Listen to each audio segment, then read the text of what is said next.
This is The Real Deal. My name is Dolmar Cross with Real Advisors, and today we're chatting with none other than the great, the amazing Kelli Pitts, hailing from Hi. Atlanta, Georgia, ATL, and she is the owner of a company called Skirts Agency. It's all women that work within this organization. She's been passionate about enrolling more women into the industry, real estate specifically, letting them know that you can do this and giving an opportunity for women in her community and circle. And lately she has been crushing it.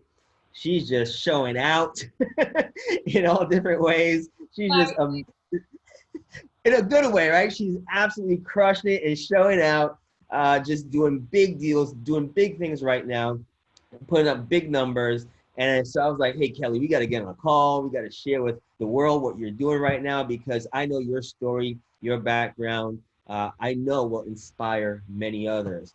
I've been trying to do interviews with, we have so many people within our community that are crushing it right now. And everyone has a different story. Everyone comes from a different background. Everyone's cut from a different cloth. And so I just want to get different stories from different people. So someone watching this video might be able to relate to someone Yeah. and say, you know what, I can connect with this person because I had a similar experience or upbringing or life experience in life. And so if they can do it, if she can do it, I know for sure I can do it as well. I want you to quickly just share your story, brag about yourself for a little bit, but also share your journey. You know where you're coming from and what your business was like because you're already doing deals before you joined our community, but there wasn't consistency and it wasn't predictable. And when you join our community, you now built this business where you're bringing consistent revenue. And so I want you to talk about that, talk about your journey real quick. And also I want to, we call this show the Real Deal Show. And so we're going to have to show some proof, let them know this is real. Yeah, no And problem. No problem. I've got awesome. 3 HUDs from the last 21 days. So yeah, absolutely. I can definitely show and prove. And I've got more on the way. So no problem. Real HUDs, real transparency. I'm not worried about people seeing the buyer or the attorney. I don't mind. It's fine. So 3 HUDs in the last 21 days that added up to how much revenue? Uh let me calculate really quickly, but if I wanted to guess, maybe about around, I'm just gonna put in a calculation really fast. Just 62,500. Um 31,000 of that came 31,500 of that came in last Friday, which I posted to my Instagram story. And I actually did that because, people like April and Jeff, who are also in our community, they're like, inspiring all of us to like, don't keep this to yourself because you want to be seen as show offy. So they really inspired me to start talking about my wins more. And I was actually supposed to have a third closing last Friday, which would have brought my net up to 42.5. But that seller actually owns the property. He's out of the country and the embassies are closed. So we ran into that roadblock and we're waiting to get that knocked down. But yeah, it's real and it's happening. So yeah, I actually have real proof. And when we get to that, whenever you're ready, I don't mind. Yeah. perfect. My story is I was in my last year of post-bac pre-medicine, and after doing my years in undergrad and then my years in post-bac pre-medicine, I just started really, and my parents divorced, and so it got really real really fast, right? And so I was like, okay, I need a way to either help pay for medical school or be as comfortable as possible. And I just felt like medical school wasn't a reality right away. And I really just needed a break, Delmar, like just being in classes all day, being in labs for 5 hours. I just kind of knew there was something more. And so anyway, my parents divorced, and then my mom decided this is way too much house. I'm going to sell it. And it was a nice brick, like historic home. So it needed some upgrades. It needed some things. So this guy comes, really prominent, African American investor here in Atlanta. He comes and he offers my mom cash for our house, right? And she was kind of like, well, how can he do that so fast? And he literally performed. And so then through that, he and I built a relationship. And actually a wholesaler brought him the deal, but then he came as the buyer to look around, right? Or the contractor to look around. And then he and I built that relationship, and he said, I know you think you want to be a doctor. He was really kind of like politely telling me, you'll never be this wealthy as a physician. I mean, and he was right. But anyway, we'll get to that story.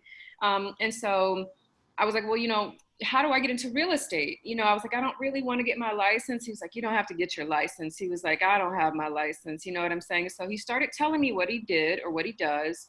And very busy man. I didn't have the money for a sophisticated education at the time. And so he gave me like videos, here's what wholesaling is. And here's how to find a motivated seller. And then how to find a cash buyer. So I started going through those videos and I was determined.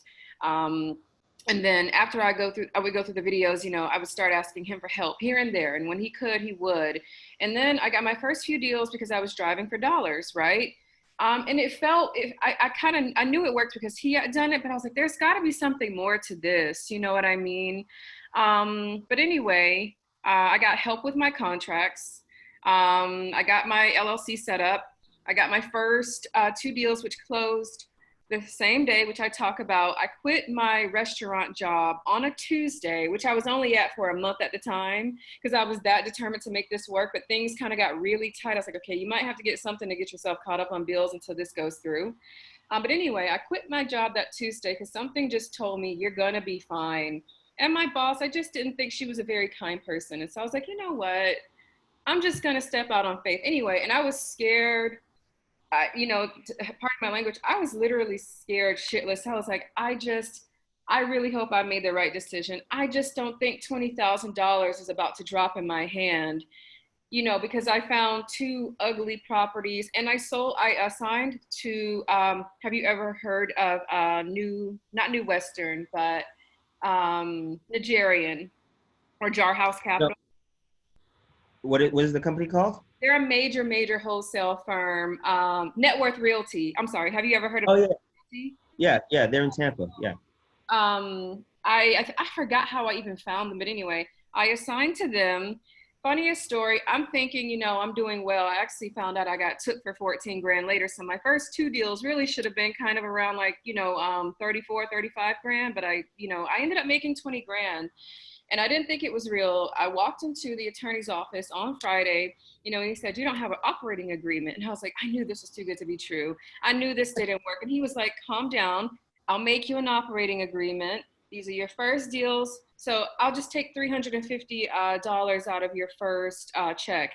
And I was like, okay, we're still in there. So anyway, I signed off. And I had $20,000 in my hand and I was just like, I can't, it was literally one of those, moments where they say my life changed overnight. I think I went from having $1,500 in my bank account to I am $20,000 richer. And so anyway, my deals kind of kept coming after that, right? This was before Atlanta was really saturated, like back in 2017, just before it popped. And so between May and August of 2017, I made around $114,000. My deals literally did not stop coming in. I took the rest of the year off and I traveled, a little irresponsible. But I mean, you go from being a broke pre-medicine student to having 6 figures in 3 months. No, I don't think anyone could have managed that responsibly. And I didn't, right? So I kind of literally blew it all. I was just that on cloud 9.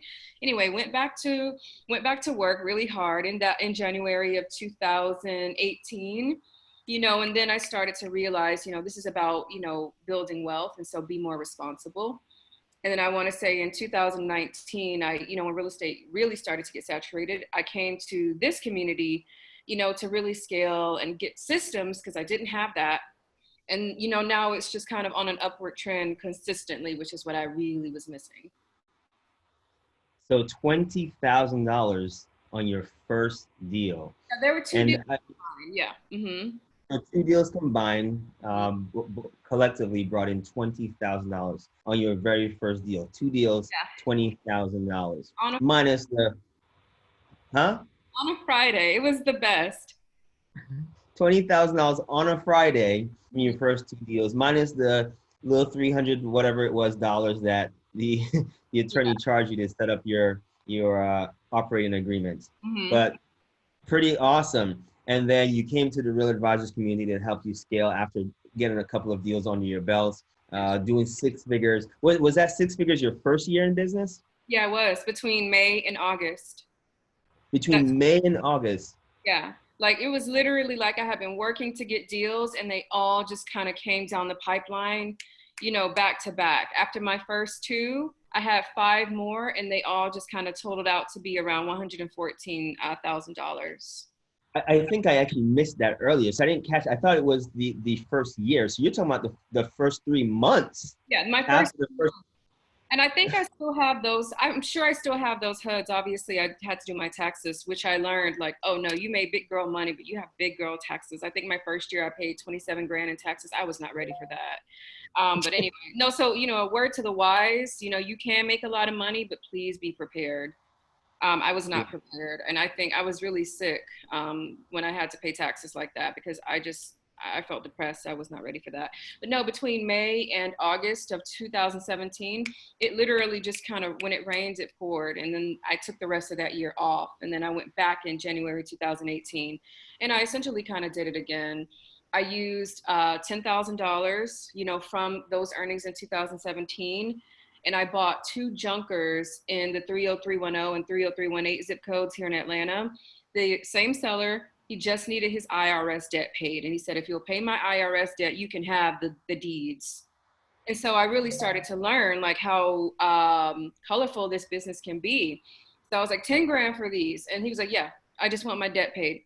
And so then I sold those properties, one for 40 grand after the debt was paid off, and another one for 60. And then I pocketed like 40 grand and all I spent was 10. And so I did some buying and holding, but ultimately, wholesale is, that's what I do. That's my bread and butter. Wow. Mhm. Six figures in 3 months. Yeah. That for many people, six figures in 3 months already sounds like what it is. For many people, it doesn't seem attainable. Again, it sounds too good to be true. Yeah. But you had to first make a decision. I talk about seven-figure decisions all the time, and oftentimes, again, our lives are made up based on the decisions that we make. Mm-hmm. And I know you were making money from a restaurant job, but you had to make a decision that you're going to do this business. Yes. And that decision, even though it sounded like you were still somewhat skeptical, even while going through the process to do your first deal. And you still had your doubts. You were like, I don't even know if $20,000 really going to drop in my bank account like this? Is it really this simple? Is it really this easy? And so you're still somewhat like, I don't know, but I'm still going to keep moving forward, keep progressing. And when it happened, we call that your reality check, both figuratively and literally, like, oh my God, this is real. So your mindset shifts. And then you're like, how do I do this again? How do I Yeah. do more of this? And so you got the check, and that reality check, moment clicked in your head, like, this is a real opportunity. How do I go about this full time? Was that kind of a good recap of how that happened for you? And then you just went all in to do those six figures in the next 3 months?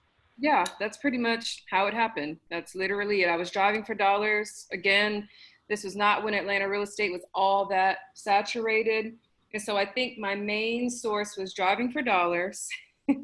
I did a few mailers, which they didn't work for me. I'm not saying they do not work. My bread and butter, driving for dollars, and I had yellowpages.com to get on the phone with sellers. That was my business at the time, and it made me six figures. So Wow. yeah, obviously, what Real Advisors has offered has given me much more sophisticated. I have a team of VAs, and thinking back on when I was doing my own cold calling, I didn't have the sophisticated systems I have now, and I made that work. So yeah, now it's realistic to be making, $70,000 to $80,000 in a month, and we're a team of two, now three, because I just finished training someone, and then we've got some VAs, of course, and now we're getting ready to, continue to scale it. So yeah, it's life has changed without a doubt. Kelli, I'm so proud of you. I'm so proud of you. But I'm also, No, Dolmar, that's the thing. People lose a deal and they're like, this doesn't work. And by the way, my very first deal, I lost. Okay. And I had no idea. There's this lender, this investor was using, they decided not to lend to him. And my sellers were investors. And so they were like, we can tell that you're just trying to make something of yourself. So we're not going to hold you to the earnest money, but be careful because I could have sued you. My very first deal, I actually did lose, but I knew this worked. I was around other investors. I went to the RIA meetings. You know, I went to the networking events at the grills, and I saw people doing deals. I knew it worked. I just lost my first deal, but people need to understand that will happen. Just keep going. yeah, just keep going. Exactly. My first 4 deals were absolute failures. Yeah. My first 4 deals. I read a book called Rich Dad Poor Dad. Most people know that book. And it taught me what was possible with real estate, but it was not a step-by-step book by any means. And so I just had to jump in. My girlfriend at the time, who's now my wife today, introduced me to her uncle who helped me buy my first 2 houses. But I didn't know it at the time that I didn't buy those properties the right way. I well overpaid for those houses. And then my next 2 properties, my third and fourth properties, were rehab properties that I bought from a local wholesaler. And I didn't know what I was doing. I grew up in the church. I'm a pastor's kid, experience. So the contractor took advantage of my inexperience, and I lost money. I'm sorry, I broke even on my third property, and I lost money on my fourth house. In fact, the fourth deal completely fell down. The whole damn house fell down. And so now I'm upside down because I have a hard money loan on this house I got for $65,000. And thankfully, the hard money lender allowed me to do a partial lease so I could just sell the vacant lot because that's all I had left because the house is gone. So I sold the vacant lot for 30 grand because that's what the lots were worth back then at the time. And so I still had $35,000 that I owed that lender. And I realized then that I needed a mission. Much like you saw other people making money in this business. You knew it was possible. So I knew I just had to get additional help. So I found a local mentor that taught me how to do the business. They finally taught me the art of wholesaling, what we do today. And in the last quarter of that year, I made $60,000. So you actually beat me out. You made 6 figures when you got in and learned the art of wholesaling. So you definitely crushed me on that one. But I made about $60,000 in my first 3 months when I finally learned the art of wholesaling. And at 20-something years old with no financial literacy or education, I didn't really spend money on doing the right things. I kind of partied a little bit too much. I had a lot of fun. And then the market crashed. And so that's a whole nother story. But I would have never accomplished what I've accomplished today in my life, much like you, if I didn't make a decision back then, because my parents didn't know that this was possible. They thought, like most people, you need a whole lot of money, you need good credit, you need, to make big down payments, you need tax returns. And here I am, a balloon artist, barely making any money. Don't laugh, Kelly. I was a balloon artist back in the day. That's how I made money to get through school and pay my bills. Don't laugh. But I can't. I'm like, this dude Dolmar is a multi-million-dollar guy now, but this dude was like stretching balloons. Like it's fine. I absolutely was. But yeah, I really was. But all the people around me had these limited mindsets. My parents didn't know this was possible. And it's not that they wanted bad for me. It's just that they didn't know what was possible. They didn't know what they didn't know. And my good friends, my ex-girlfriends, the people that influenced me the most in my life, like my parents, my girlfriends, well, ex-girlfriends now, my friends, they didn't think that this was possible. In fact, some of them even told me I shouldn't even bother trying. Why try? You're going to waste your time. Yeah. And so what I love that you're saying is that you made a decision, even though you were on the fence, even though you were somewhat skeptical, unsure that this was really going to work, you still pushed forward anyway. And that's what I want people to understand. That I had to make a decision back then that became a 7-figure decision. Just like you, we didn't know it at the time. We just made a decision that enough was enough. There's more out there for us, and I don't want to settle for less. I don't want to be average. I don't want to settle for mediocrity. And so you made a decision that became later on a 7-figure decision. And that's what I want people to understand from this call is that your decisions shape your life. Maybe you've had decisions in your past that you know if you made a different decision, your life would probably be different today. And so you might be going in this direction right here, and this is where your life is right now. But if you made a small decision Just a small decision, your life will start going in this direction.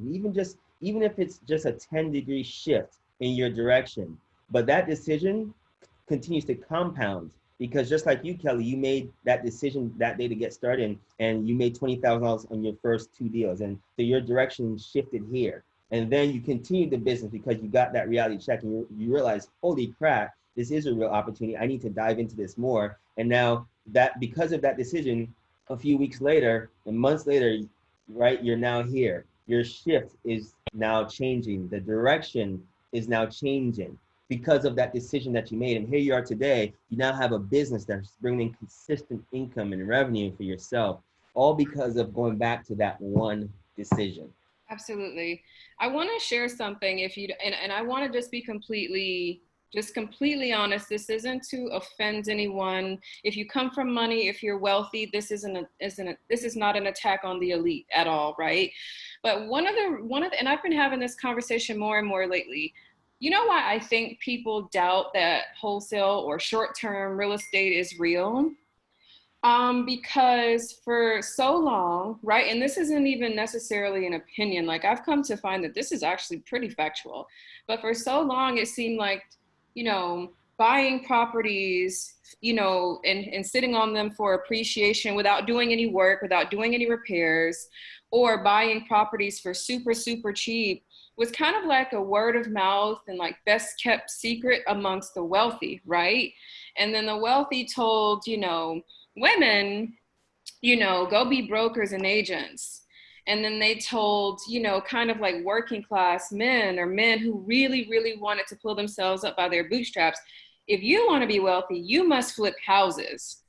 So I think for so long, people have really thought there is no other path to real estate except for go and get my license and be an agent or a broker, or I must flip houses. But they're like, we just didn't tell you about this because this is where the good stuff is. And what do you mean all I've got to do is buy a property and sit on it for maybe a year or two, or just buy it for good enough of a price so that this investor can then buy it from me so that they can then put in the sweat equity so then it can be listed on the market.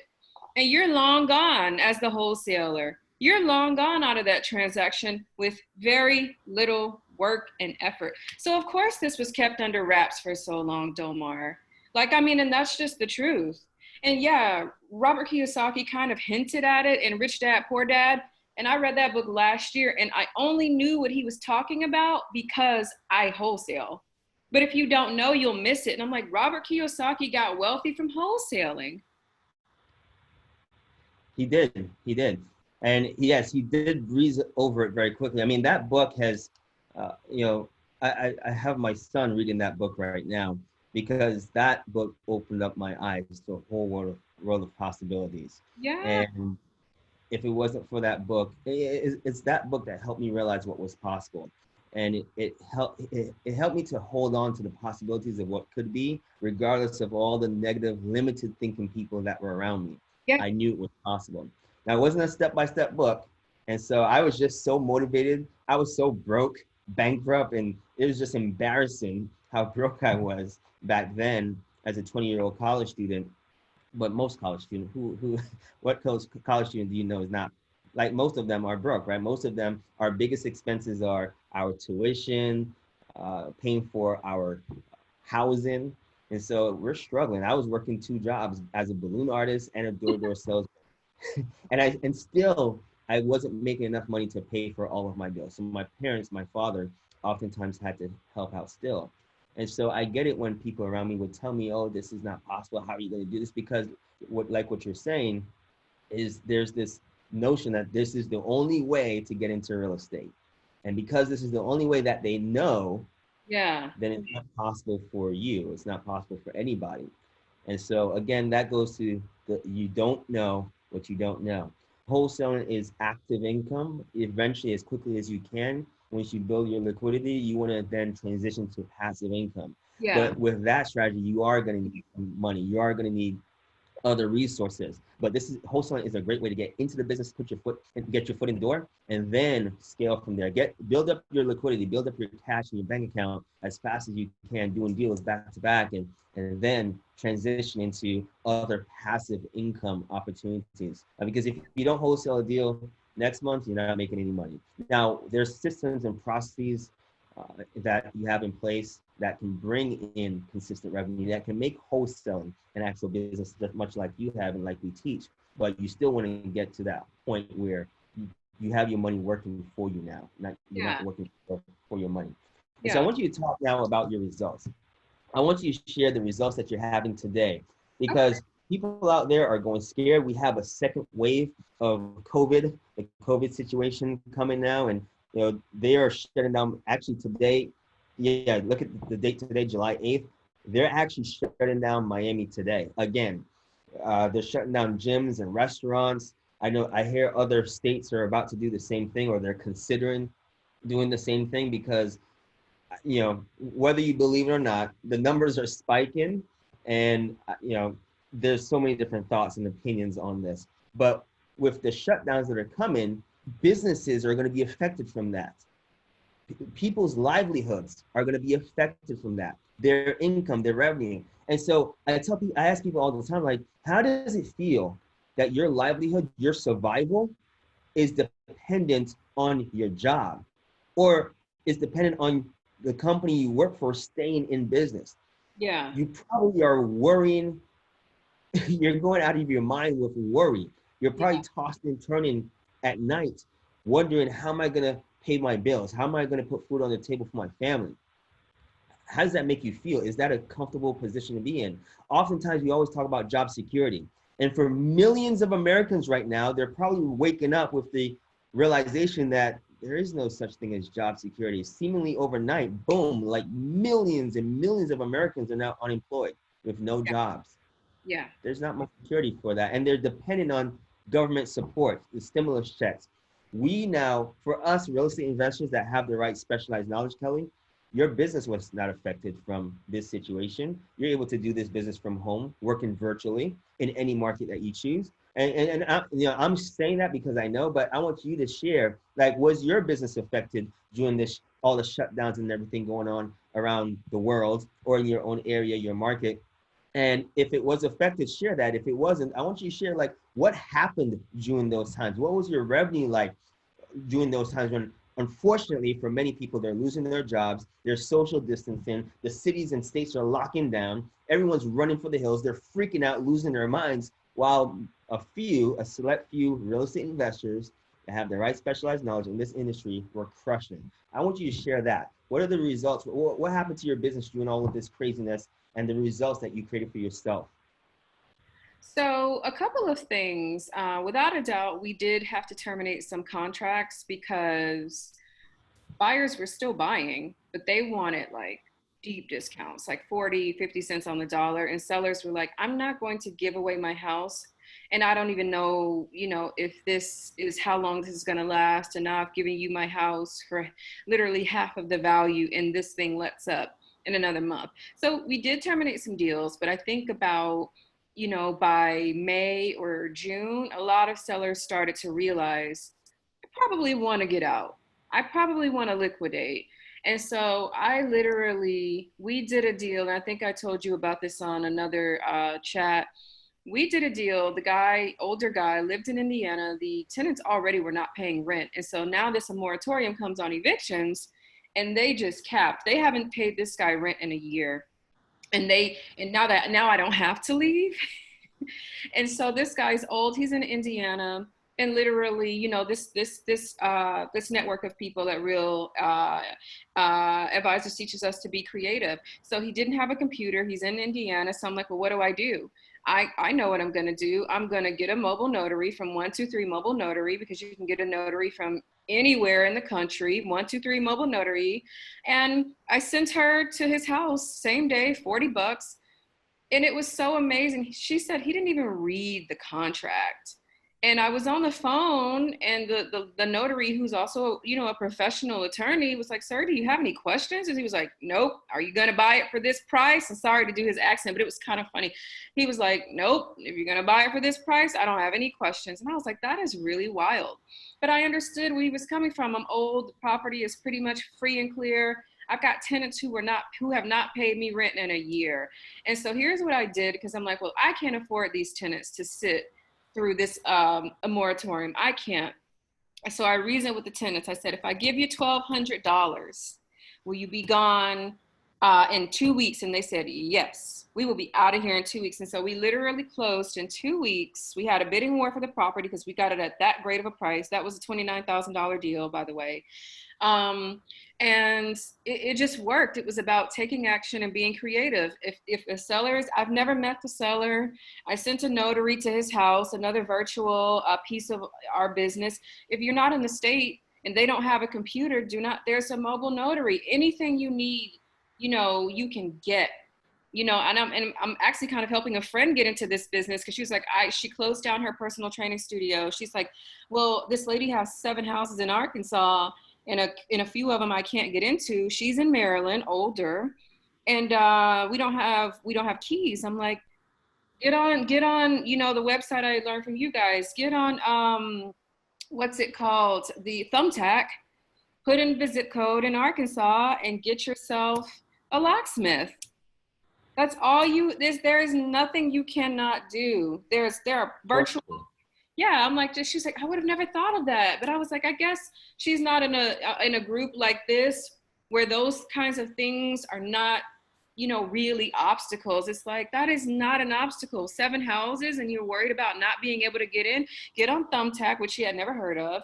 But we were talking about this one day, you know, at our Puerto Rico mastermind. Get on Thumbtack, any service you need, get a locksmith. And give him an extra $30 to also take photos so that you can market to your buyers. You don't have a problem. You know that, right? She was like, oh, I just would have never thought of that. And I'm like, I understand, but that's not a real obstacle.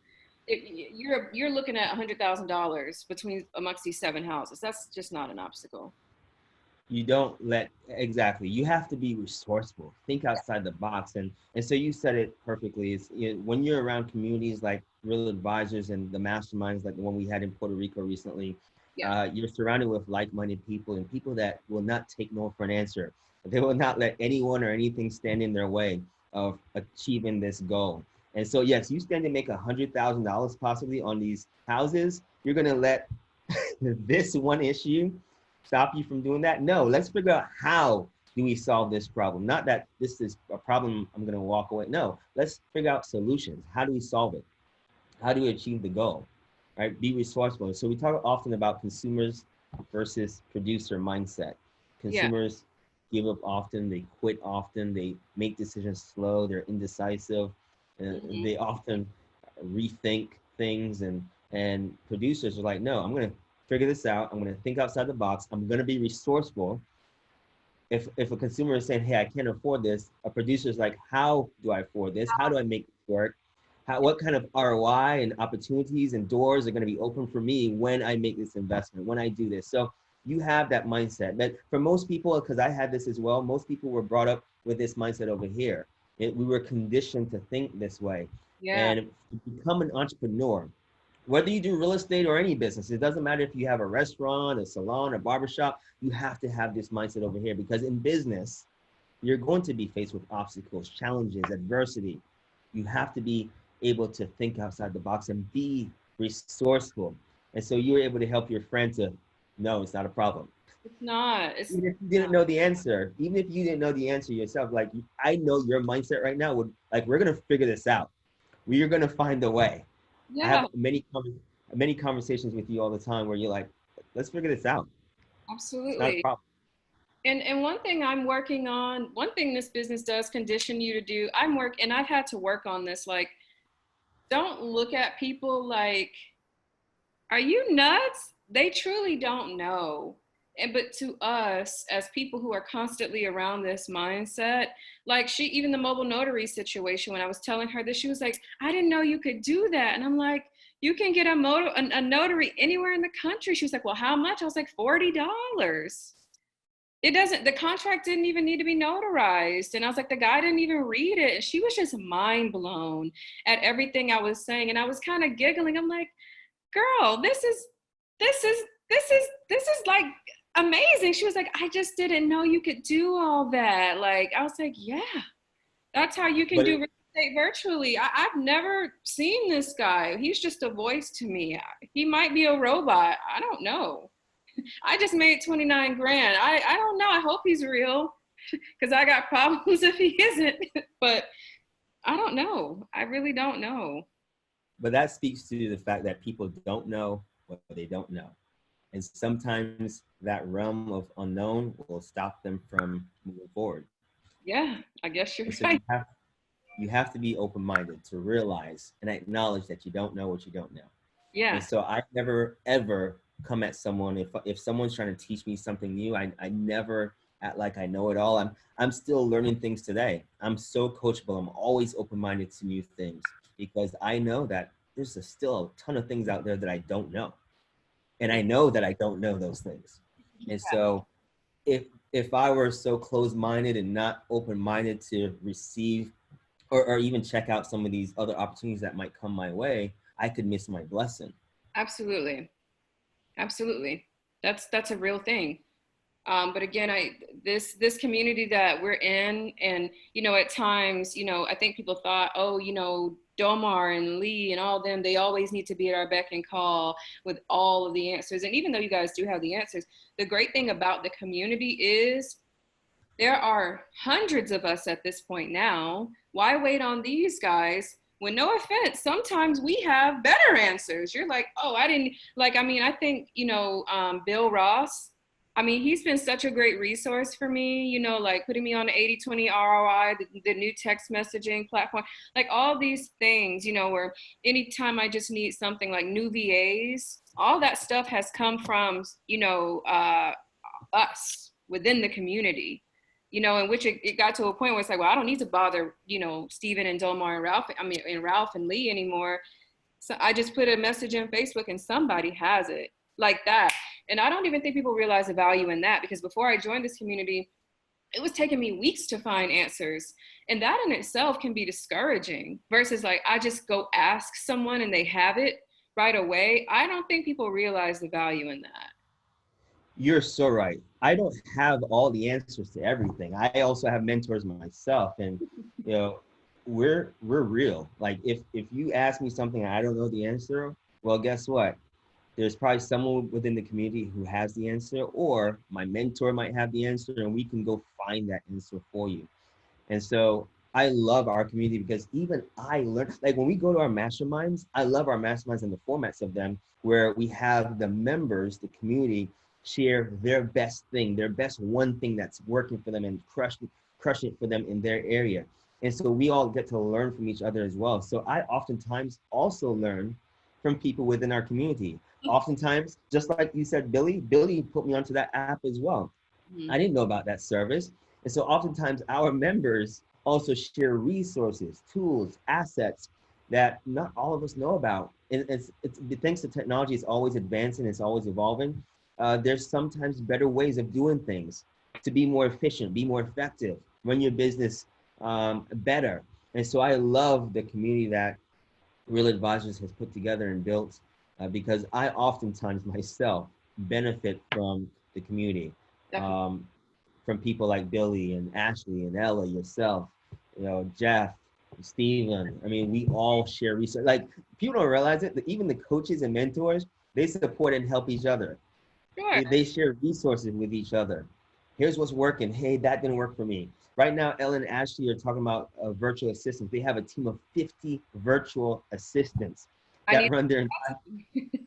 Hey, look at this. You need to talk to them now. Yeah, and so they're doing a training on that to share their systems, their resources, their documentation on how that works, their onboarding process, their recruiting, training, and management process of how were they able to build a team between both of them of up to 50 virtual assistants that now allow them to be removed from their business. So, and because their team runs everything for them. And so I love our community. I have not perfected that part of the business.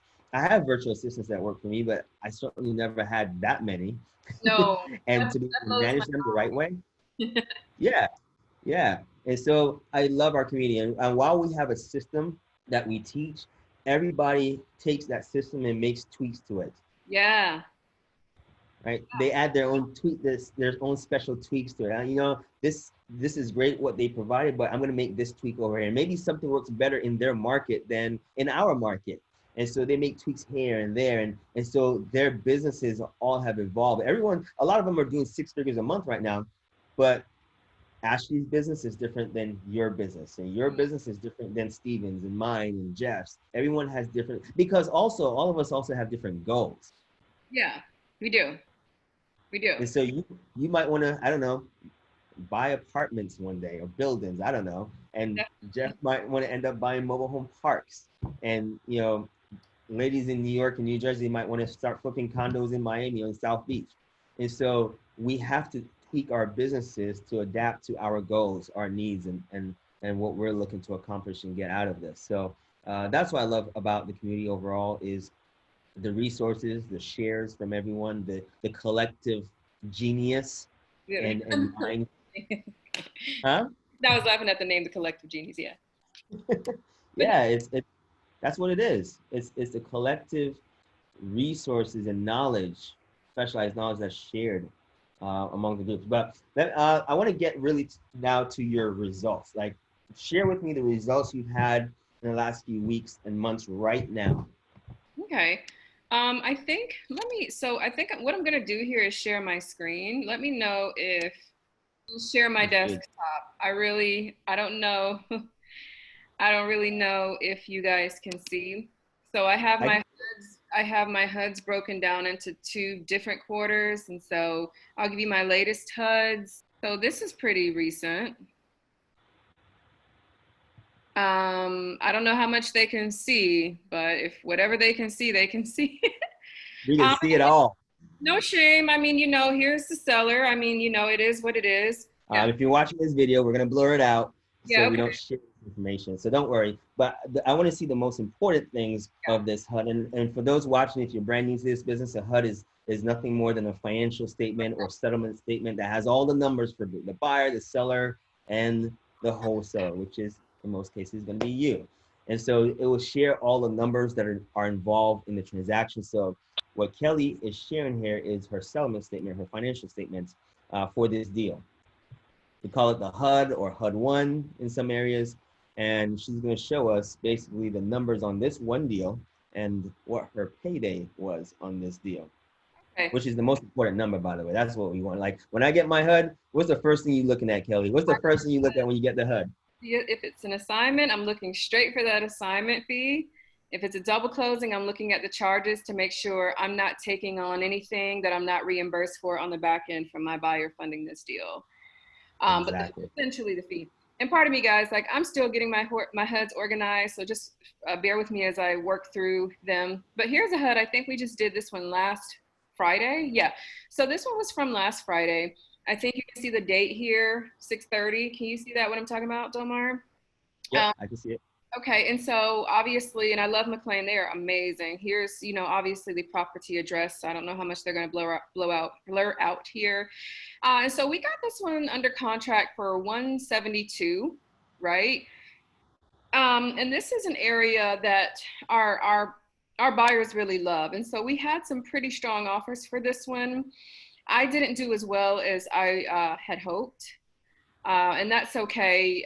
Some buyers are still kind of holding on to that COVID mentality where they still really, really want it for a little bit less than what I knew it was worth. So we didn't do as well as I would have hoped. But anyway, so we have this under contract for 172, as you can see, contract sales price, right? And that's reflected here. And that's also reflected here, right? And then you've got other things like settlement charges to borrower, which, that's my end buyer apparently. And then I have here gross amount due from borrower 185,889. We ended up assigning this one to our buyer for, I want to say, 184,500 or something around that. And then this is their earnest money that was due to us. And so Dolmar definitely has a point. One of the first things I'm looking for is my assignment fee. And I'll show you guys the name of my company, which is Skirts Agency. We're all female owned and operated. You know, I really, really wanted to show women, especially, that this is real and that there are ways to get into real estate investing. You don't have to let anybody tell you that all you are good for is being an agent or a broker. And there's nothing wrong with that, but you can do investment real estate and you can make great money doing it. So my firm is all female. No, you know, boys, you guys are great too. Nothing against you, Dolmar, or anybody else that's watching, you know. But anyway, you know, so you know, when, again, I instantly, you know, I come right here, line 1303. That's the first. I just go there first. I'll check everything else after that. No, and I'm. Am I getting paid? Am I making money? Where's my money? Am I getting paid? Okay. So here's my assignment fee, line 1303 to Skirts Agency. That's me. You guys can check us at the Georgia Department of Georgia Secretary of State. You'll find Skirts Agency. You'll find my name. Okay, guys. Full transparency. People try to say, you know, this is a fraud. I'm like, you can check anyone's LLC now. You just got to know where to look. Anyway, assignment fee is essentially I've assigned my contractual rights to my end buyer for this is my profit. Okay, $12,000. And this is just one of my closings from last Friday. One of them got postponed. I had another one last Friday. It was like a $31,000 day for us, you know, and the month is still young, right? I mean, the month is still young. So, you know, again, and you're probably like, okay, well, you know, what again? So 172 is what we had it under contract for with the seller of record for 172. And then we ended up assigning it to our buyer for 184, 184.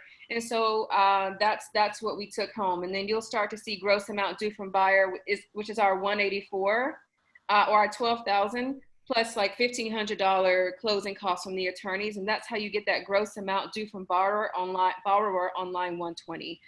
And so all my buyer knew before he came to the closing table is that he was depositing $5,000 earnest money and that he agreed that 184 plus his closing charges made perfect sense for this house. Now, I was closer to 192 realistically because I looked at the comps and I knew that was solid. But at the same time, we moved this property in 2 or 3 days. You know, some people aren't even doing business right now because they maybe don't have a buyer or they've just given up completely. So I'm saying, okay, well, I would have liked to have made 17 grand, but at the end of the day, it took us 2 days to make 12 grand. You know, get this one off the books and keep it rolling. You know, so in learning not to be so greedy. So anyway, contract sales price 172. 185 is what my buyer had to wire to McLean and Merritt here. And again, the first thing I'm looking at is where is my money? Every cent. If it's 184 to my buyer, then I know $12,000 is the difference between what I got it under contract for from the seller and what I marketed or what my marketing team marketed to our buyers for. $12,000, right? So that is the difference there. I'm gonna go, I have more updated HUDs, guys. I was telling Dolmar I was moving my HUDs into one file earlier. I promise I'm getting better at being more organized, especially now that I have more help, you know, but you know, anyway, so that's just one HUD from, I think, like last Friday. We got, funds got wired to us last Friday. I'm so sorry, I'm a little tongue tied. Let me see what this one is. And so it's July 8th right now. Yes, it's July still 8th. early, right? There's still a lot more month left, and I think you said you're up to $30,000 already this month. Yeah. And you're gonna where do you think you're gonna end up at the end of the month with the deals in your pipeline right now? Oh, for sure, we're probably gonna land at around 80K this month. For sure. And we're just a team of two, you know, now three. Like I said, I trained somebody. This is her last week and a half of training. So, you know, I'm still wearing some hats, right? But, you know, technically a team of two strong. And then we've got VAs, you know, but, you know, as far as being in house and really making things shake, you know, 80 grand is just not bad for a team of two. And then this is the guy that lived out of town who didn't even read the contract, which was amazing to me. He was just like, nope, if you're buying it for that, I'm selling. I don't have no questions. It was funny again, because the notary that took it to him is an attorney. So she was like, he didn't even read the contract. I was like, well, I guess there are some people who are that motivated. These tenants haven't paid me rent in a year. And if you're telling me I can sell it to you for this, I'm fine with that. So anyway, you guys are gonna see, let me make sure, let me move it over so I can see what I'm pointing out. Okay, so we have this one, contract sales price, 127, right? And then, hold on, hold on. Which one is this one? Trade America Invest. Oh, this one was actually a double closing. So I would have to go and find the first side of the HUD, but essentially this was a $29,000 deal. I ended up getting it under contract with the seller for $99K, and then this 127 is what I sent it out to my buyer for.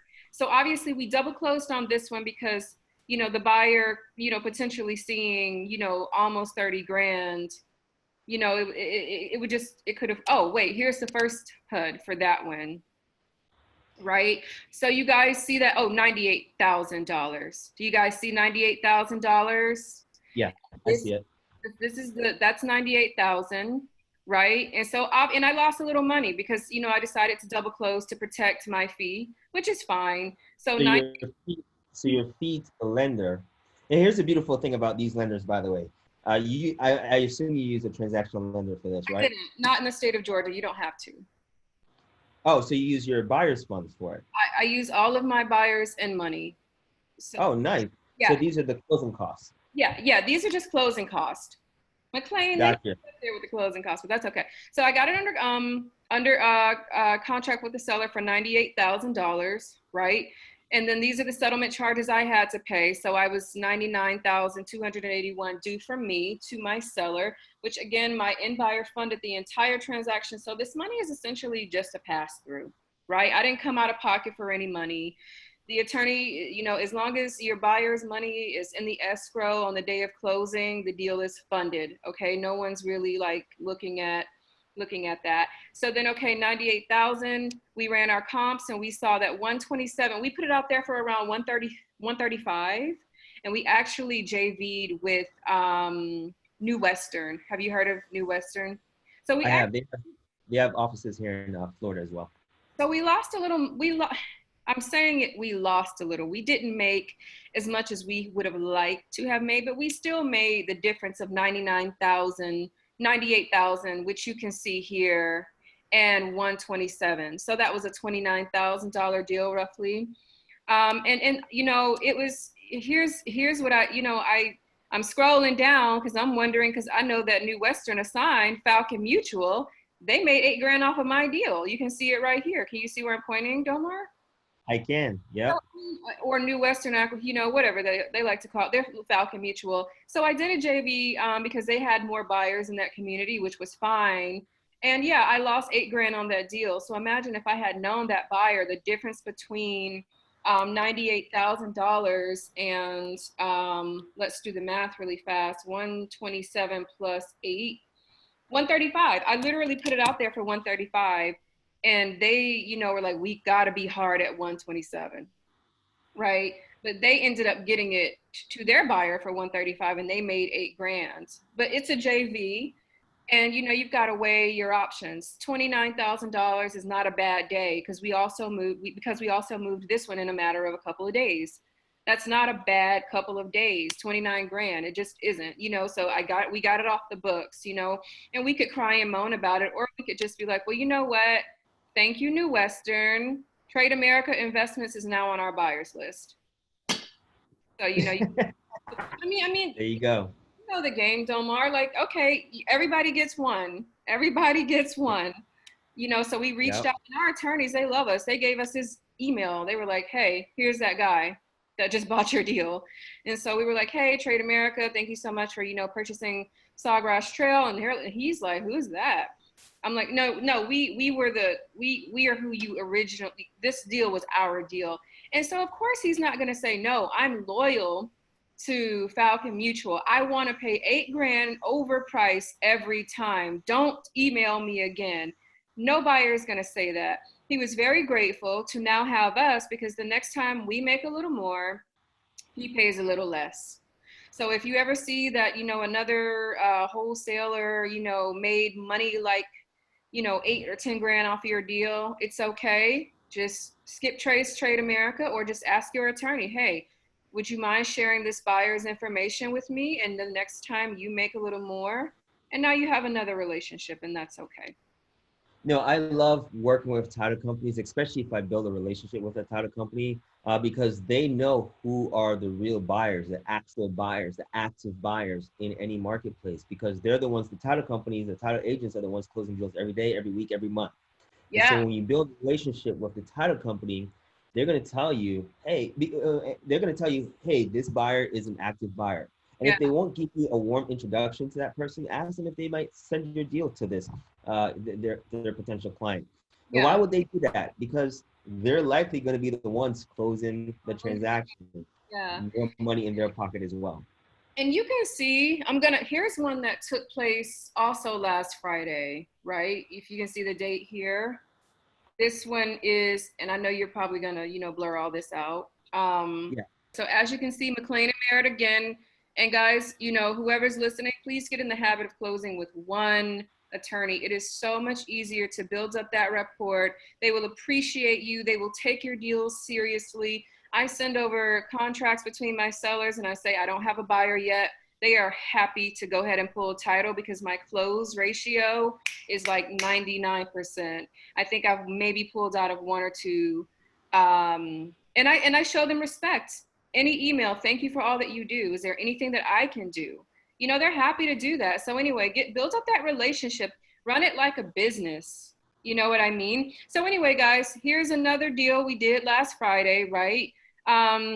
This one was a quadruplex. I think you can see there, if you can see right here, 4 different parcel numbers. They, for whatever reason, they have 4 different parcel numbers, but it was one quadruplex. But I guess it had to go down like that. We paid $100,000 per door, so 400,000, 400,000. We did not double close, even though we made a pretty nice little, chunk of change. And as you can see right here on line 104, again, I'm looking for what is Skirts Agency making. I will go and check everything. The purchase price looks right. And then I want to know what I'm making. So if you can see line 104, assignment fee to Skirts Agency LLC. Again, you guys, no gimmicks, no games. You can look me up in the Georgia Secretary of State. Just put in skirts. There's not a lot of skirts, you'll find me like, oh, that's, Dolmar, that's Kelly, whatever. $21,500. And again, this was another one from last Friday. So, and of course, I look over other things, but again, my eyes cut right to purchase price, assignment fee. If everything looks right, then usually everything else is right. So, So yeah, that's pretty nice. The last 21 days or so. And I think we've got a couple more in here in between, but those were, I want to say, a few of our biggest. So if my math is correct, just last week alone from these 2 deals, you had one that closed for 12,000 last week Friday. You got this one for 21,500. That's what, 30-something thousand dollars. Yeah. Just in the last few days. Yeah, about that. That was And last. you stand, yeah, and with the deals in your pipeline, you're probably going to end the month of July around 80-something thousand.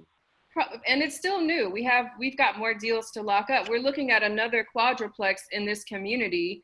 And these sellers were like hard at 400,000. So we barely slid in there with 21,000 in profit, right? Like it was like a home stretch, right? But we made it happen because it was full brick and it's Norcross. The schools are good, but we are looking at another one that's actually a 2-story. The seller has no idea what it's worth. So, we plan to have a little more fun. $21,000 is not bad, but we plan to have a little bit more fun. So, Dolmar, this could be $150,000 a month. Who knows? We aim for the stars. We want our sellers to feel taken care of. That comes with rapport and respect. We send lunch. We do all these things. because some sellers, I've talked to quite a few people, and I haven't said this, I haven't really told a lot of people yet, but I'm actually launching my own skip trace platform soon. I've been testing my own skip tracing data, and so I've started to talk to sellers that I don't think a lot of people have been able to reach, and so that's really started to help too. But anyway, I said that part to say, sometimes you're going to talk to sellers other people talk to. Um, and it's about making them like you. If I'm genuine with it, like, oh, okay, nice, nice, nice. Like, have you had lunch today?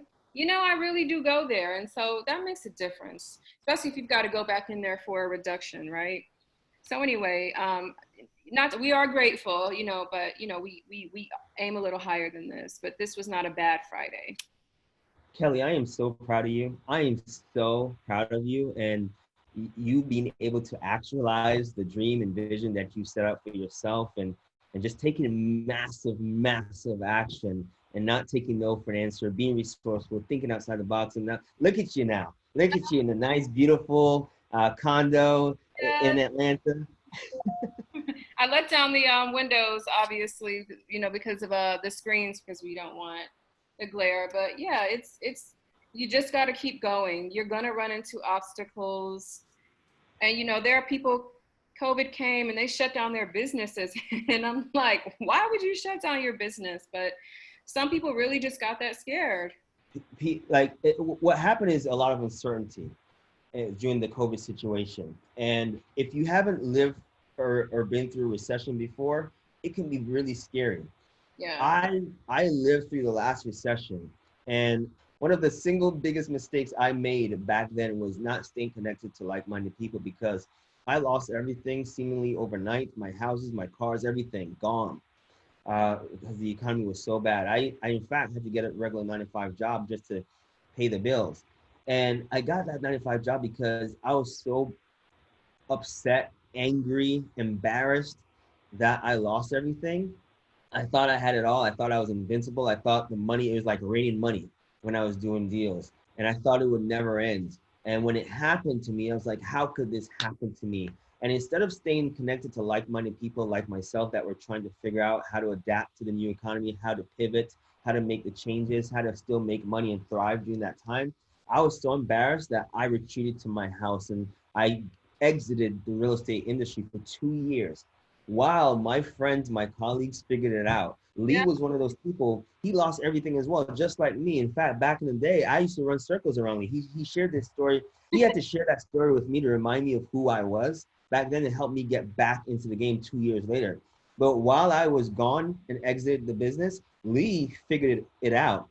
He figured out what was working. He looked at the marketplace and figured out what's working now. And it was during that time where he added a zero to his net worth. It was during that time where he scaled his business so fast. We talk about Lee being one of the top investors, residential solo operators throughout the entire country. When it comes to residential investing, he's one of the top. He's one of the top 5 buyers on auction.com. And it's because during that 2-year time span, during the bottom of the market, he really figured out what was working, and he leaned in hard to the point where at one point he was doing 100 deals a month, 25, like it was crazy. 100 plus deals a month is what he was doing. That's crazy. I'm not right? there. No, I get it, but that's the opportunity that's gonna be coming in the next few weeks and months. I believe Right, that. right now we're still dealing with a lot of direct-to-seller marketing, but in a year from now, you know who the motivated sellers are gonna be? The banks. The banks are going to motivate themselves just like back then. And so that's what I didn't know. That's what I didn't understand back then. And so while my competitors, my colleagues figured it out, and all I had to do was make a few tweaks here and there to adapt to buying from the banks. But I didn't know that. I was so embarrassed. I retreated like, screw this business. I'm done. I lost it all. I was making all this money, upwards of $50,000 a month is what I was doing at 20 years old. And I was spending it like crazy. As quickly as I made it, I was blood because I thought it would never end. Yeah. I didn't grow up with any financial literacy or education, and my mentor, he also, my mentor also didn't know how to adapt either. He did stick it out and figured it out, and he started buying bulk REOs as well. But I was like, dude, you do you, and I'm done. I was done, and that was the biggest mistake that I made, because I could have done a lot of deals, made a ton of money. Those 2 years I took off. And that's why I talk about mindset so much, why mindset is so important. People like to brush that off or minimize it, or, think that they don't need that much mindset training and support, but you do, because regardless of what level you are in this business or as an entrepreneur, your mindset is still what matters most. I literally tasted success. I had success in this business. And when it was taken away from me, I allowed the negative forces and negative energy and the limited belief of others around me to affect me. I enrolled myself into that thinking. No one else did that but myself. I put those limiting beliefs on myself. And it was Lee, Drew, and another guy named Jason, who one day I met with all of them one day, and they helped me break those chains and those limiting beliefs I put on myself that I couldn't do this business. And they taught me, like, dude, here's what you got to do. You just got to analyze this marketplace, make this change, do this, start doing deals with the banks, and get back in the game, bro. And so my first month, I did 1 deal. My second month, I did 7 deals. By my third month, 3 months in the game, back in the game in 2011, I had 17 properties on the contract my third month. Awesome. Here's why, because I already had the specialized knowledge. All I needed to do was make a few tweaks. Yeah. And so, Kelli, you have the specialized knowledge already as well. When these foreclosures start to hit the marketplace, because the foreclosure rates and default rates are rising like crazy right now. In fact, I saw an article that said the rates have risen so much where they're now similar to the 2011 foreclosure rates. And so that's what's coming. So I don't want to come off like an opportunist, but for those investors like you and I that have this specialized knowledge, that know how to really help homeowners that are going to need our help, because they're either going to lose their houses or they're going to find someone else to sell their houses to. So you and I, Kelli, and others that know this specialized knowledge can provide solutions, answers, and provide a win-win solution for these sellers, these motivated sellers who are going to need to sell their house, get out of their financial circumstance and situations so that they can move on with their lives. Absolutely. Right? Create a new chapter, move on. We that know this specialized knowledge will be able to help them, but also capitalize and thrive in this new economy. So get ready. 6-figure months is going to be a consistent thing. And honestly, I'm very spiritual. You mentioned that you're a PK. Like, I'm very spiritual. God has already told me, like, the wealth is like coming, and then what's special and different about this economic downturn is unlike the last downturn, now is, we're also factoring in that we've got baby boomers now. They've gotten even older in the last 10 years, and now they're dying off, and now they're tired because they were landlords for so long. So we don't just have the everyday American homeowner defaulting. Now we have another large group of Americans who are aging out and dying off, and their grandkids and kids do not want grandma's old shack in, gentrifying America, which they don't see as an opportunity. But for us, we're like, well, grandma's shack really just made me 30 grand, but it's really your call. Because we have the specialized knowledge, we see opportunities that most people don't know is available to them. Yeah, I guess you're right. I guess you're right. So awesome, man. This was awesome. I want you to just say some final words, especially to the women out there. Oh, yeah. One of our goals, and I know this is a passion for you as well, and I talk to the women in our industry, within our community, a lot. I talk to Gloria, Andrea, Ella, Ashley, Tiffany. Like, they're also passionate about women and the women movement, and trying to collectively enroll more women into this industry, because they're just as smart, just as capable as us men. And so I want you to give some words of encouragement to anyone out there that might be watching this video, listening to you, some words of encouragement that they can do this. This is a real opportunity, and now is the perfect time. The stage is set, the conditions are right to get into this business. The barrier of entry is so low. I want you to speak to them and give some words of encouragement and get them in the game, baby. Yeah. So one of the first things that came to mind when you asked me that is this exact statement: why not you? Mm-hmm. And if you're watching this, really just sit with that for a couple minutes to yourself. Why not you? Like, I don't think people ask themselves that enough. Look at how many people this is happening for, Dolmar.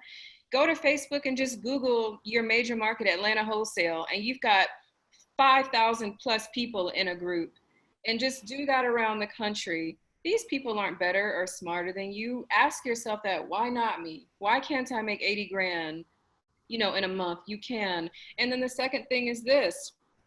It's we are all female operated and owned. Yesterday we locked up another deal, potentially anywhere between 12 to 17 grand, 12 on the low end, 17 on the high end, right?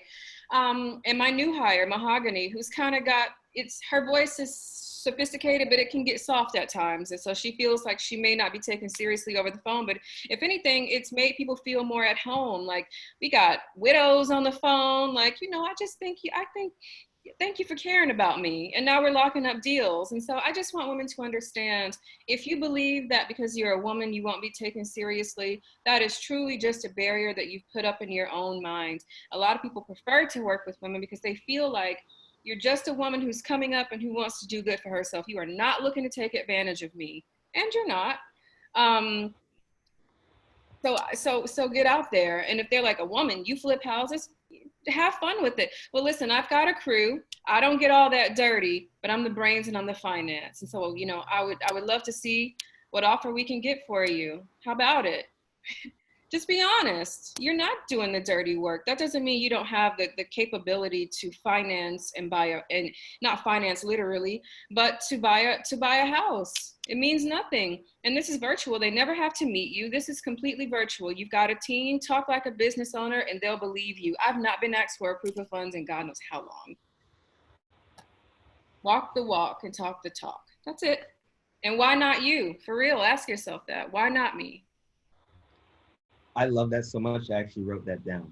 What? Why not me? Why not you? Because I do these webinars and trainings all the time. And that is such a great question to ask. I might actually borrow that, Kelly. Why not you? Why not you? Like, so many people are doing this. Why not you? That's a great question to ask. So I'm probably gonna borrow that. You should. Use it on community. Yeah, I might borrow that because I wrote it down. I was like, man, that's awesome. That's a great question. And so 2 more questions for you. Actually, 1 more question. I want you to share what Real Advisors and the community has done for you specifically, both personally, professionally, in your career. Oh man, okay. So without a doubt, and this is not me, I think I'm just not a dishonest person. Like, it's just, for me, like, I just don't feel the need to do that. It is what it is, right? Like, it is what it is. So if this community didn't literally give me the tools I needed, I couldn't have scaled. The CRM and the way that gets laid out alone has given me the tools to really drive my business from point A to point B. Everything has a place, everyone has a department, and it looks and feels right. And also the systems, but without a doubt, the network. I'm telling you, before I joined this community, I would spend hours on Google. How do I find the best VAs? What are some good marketing tactics? What real estate markets are good today? And it was just all, overwhelming, because there was always these articles and millions and hundreds of blogs, and everyone had an opinion and everyone was an expert, and there was no way to really back it up. I'm like, okay, you say what you're talking about, but you're just a guy on Bigger Pockets. So having a community where people are transparent, and someone has the answer, it has cut down on so much anxiety and guesswork and stress. I can actually go and run my business because I'm not looking for tools to run my business. I have what I need from somebody in this community. Somebody has it. And so that to me has been, and just the help, just the support. I just recently went into the North Carolina market, and Natty is there, and she already has a buyer's list. And she's like, all right, get the deal. We'll split it I'll take 33%. Your team will take the rest. And so I don't have to look for buyers right now. So now I just entered into a new market with very little barriers to entry. How many people can do that? They don't already have a community ready to pull them forward. It's a lot easier to make money when you have a community ready to pull you forward versus like, I got to go into this market and I hope it works. And then I've got to find deals, and then I've got to find runners, and then I've got to find buyers. And I really, really hope there's a damn good attorney or title company I can rely on. That alone, it can be stressful. I'm getting the deals, she'll take it from there. And now we make money. And that's a community. Absolutely. And speaking of Natty, I actually just hit her up yesterday along with Lena, who's also part of our community. I wanted to get a resource that they're using to find virtual assistants. We're looking for some more bilingual virtual assistants Oh, to yeah. add to our team. Yeah. And, you know, I was like, just like you're saying, I hit up Natty, I hit up Lena. I was like, hey, I need help with this. Can you help me? And they're like, absolutely, I'll send you the information. So I often call our community a family. Oh, We yeah. truly are like a family. We work hard, but we also party hard and hang out. Well, we're not partying and hanging out anymore, thanks to COVID. But we do. We have fun. And we treat each other like family. Yeah. And sometimes we have to give, just like any real family. Sometimes you have to give that tough love and kick in the butt sometimes to keep each other accountable to each other, because that's what family does. You look out for each other, and sometimes you tell your family members the things that they need to hear, not what they want to hear, what they need to hear to get back on track if they're falling off track, or they're slacking, or becoming complacent. Right? We encourage each other. We keep each other accountable. We push and push and push and Yeah. continue to elevate each other. So thank you for sharing that about the real family, the real community. Well, that's it for the interview. This was awesome. I took up enough of your time. It wasn't even supposed to go this long, but this is how easy it is to talk to you. Like, these conversations usually last 30 minutes. No, it's But okay. It's we went okay. an hour and a half, but that's good. It's fine with me too. It's just easy to talk to you, Thank you and I so enjoy much. it. Likewise, likewise. And I would stay longer. I would contribute. You know, I'm getting Mahogany all finished with training because next week she's going to be flying on her own. So, you know, we're really driving home comping today, you know, and what are we going to use to comp, you know, when we're in a different market where we don't have the MLS, and just really, you know, giving her that jargon, you know, to feel confident on the phone, you know, tweaking words like, you know, that really are about psychology Yeah. and being in control, but also making it about, you know, the seller and their best interest. But we're still in control. So yeah, we're driving it home because I'm about to come out of acquisitions completely, and so I can really focus on the skip tracing. I was vetted by my first publicist last week for the Femininity Doctor, which is my platform on social media. It was so random, but I went to their account and they're legit. Like, they get their clients on ABC Daytime and all this. But he reached out to me. He was like, "Hey, like, I'm impressed with your work, with your femininity work. I would, you know, be honored to represent you as a publicist. And I promise you, I've been told my whole life, you belong on TV, you belong on TV." And so for that to happen, you know, and I wasn't looking for it just yet, you know, that was really like confirmation. You've got to start putting other people in your shoes so you can really go and do that because it's time. Wins. Man, you are in your winning season right now. I And so really, keep me posted on that. Keep me posted on your interview. I want to brag about you. I want to be one of your biggest fans and supporters as well. And so when we see family winning, I want to be there, support you, celebrate your success, and share it as much as we can with others as well. So yeah, keep me posted on that. That's amazing. Congratulations. no problem. Thank you, Dolmar. Bye bye. All right, take care. Bye-bye.